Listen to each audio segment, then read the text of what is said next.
Praise be to God, there is no other God except God. Today I would like to show you a couple of clips from Rashad Khalifa which support the idea that we can use the media for Friday sermons. Let me show you the first clip. It's about 1 minute long. And I'm going to let you hear the answer. Then I will comment from there on.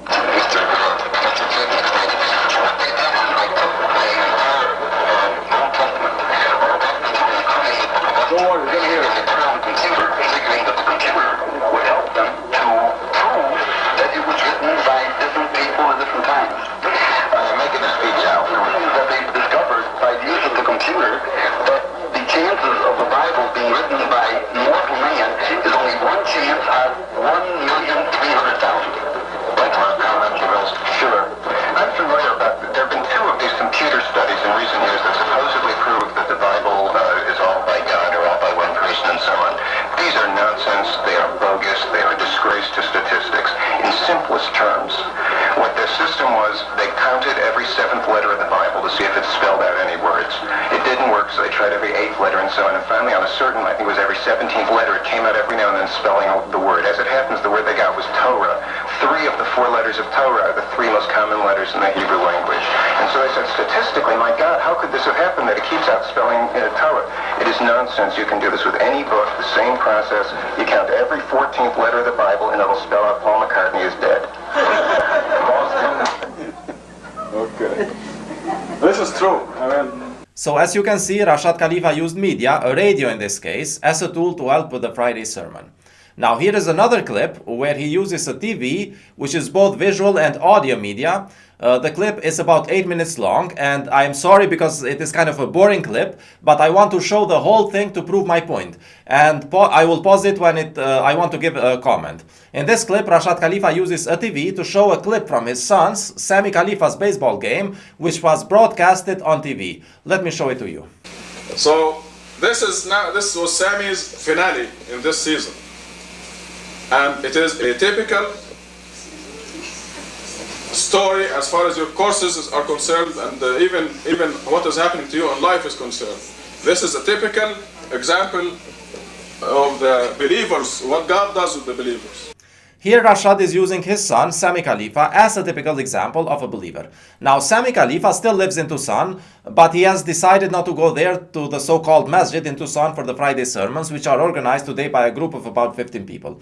So according to the video, which this group itself uses as if though it has some kind of religious authority, the group itself must be disbelievers, because Rashad's son, who is called a believer in this video, does not agree with the group. So either these videos do not have religious authority over us anymore, and they were meant for a specific time and place, or if they do, they show that the group who uses them are disbelievers. Either way, they show that there's something wrong with today's Tucson profiteers of Rashad's struggle. Anyway, this is another issue, but let me get back to the main topic, which is the use of media in Friday sermons. So let me continue the video and show you how Rashad uses the TV as a complementary tool, and I'm showing it for them mostly. We don't need this to be able to make the right decisions. I'm starting at this point where the second out in the 9th inning is going to happen. Okay?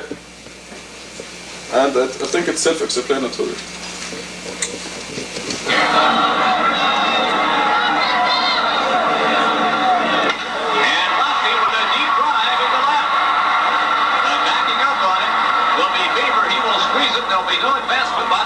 As the throw is hustled back into the infield. But if Gonzalez would have done his job and gotten to third base, this game would have been tied. And it is now up to Khalifa to keep the inning alive with 2 outs. The season rests on what Khalifa is able to produce. And for Dave Johnson, if Johnson is to get a chance. Did you hear that statement? The season rests what Khalifa does. I mean, what pressure, bro? At his 15th victory, the Bisons are going to have to score at least 1 run here at the bottom of the 9th. Khalifa hit us in 3 tries. Runners take their lead. The infield will play back deep. Force at any base from home.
Khalifa, because without Khalifa's base hit to at least tie the game with the RBI single, that man Dave Johnson never would have had a chance to set a franchise record of 15 wins.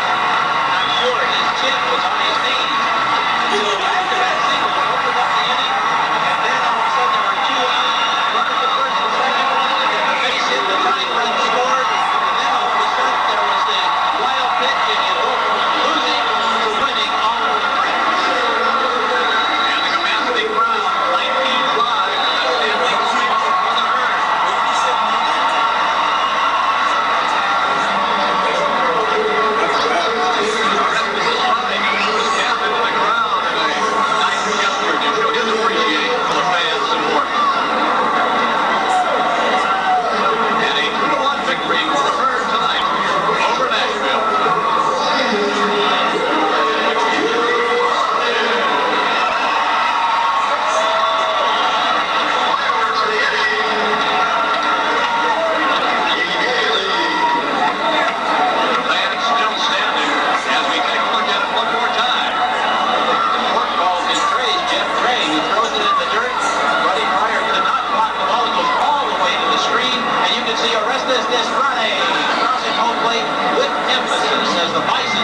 Behind in a bottom of the ninth with 2 outs to secure the victory and end the season on a positive note.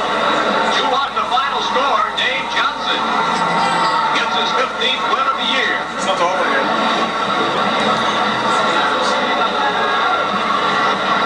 And from sold out Pilot Field, we'll be right back.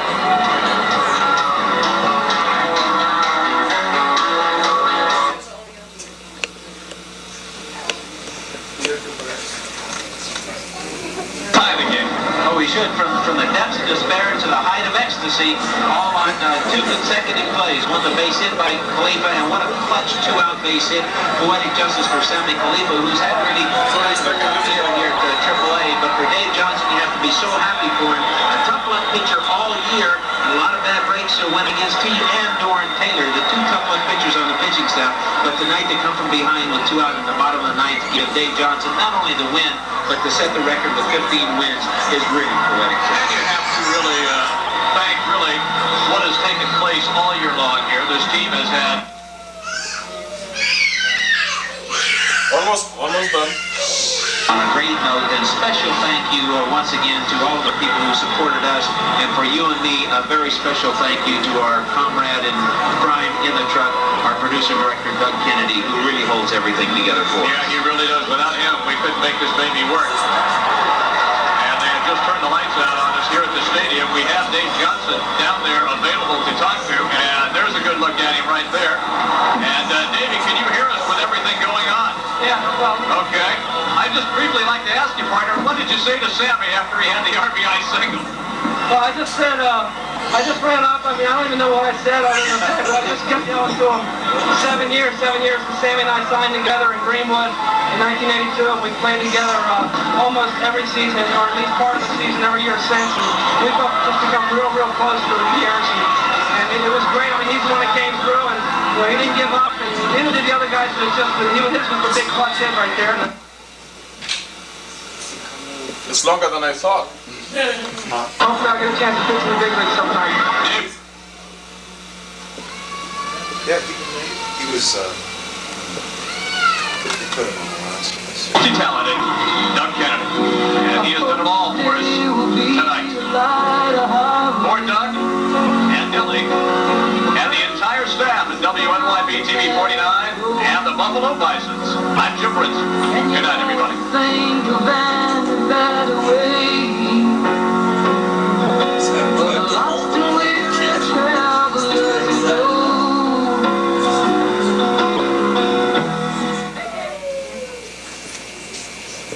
So this is the idea. God will give you victory in the crucial times. So when if you don't get straight. So now we established through an example that we may use media for Friday sermons. However, let me just say that even though we are allowed to use the media for Friday sermons, the ultimate responsibility for what is shown in the media is still on the preacher, the person who is turning on that media. For example, the preacher might want to share some news from TV, for example, and then comment on it, but the news anchor might be wearing immodest clothes or bad language or maybe too many untrue things. Now the preacher cannot say that he just wanted to show the news and he is not responsible for what the news anchor is wearing or what he says. He should make sure that what he is showing fulfills the religious requirements. So the preacher bears the responsibility for what he is showing. The media is just a tool. The preacher should make sure that the use of media ultimately serves to understand the truth better, to help solve apparent contradictions, to encourage righteousness, to strengthen the believers, and the most important part, to encourage the worship of God, to worship God.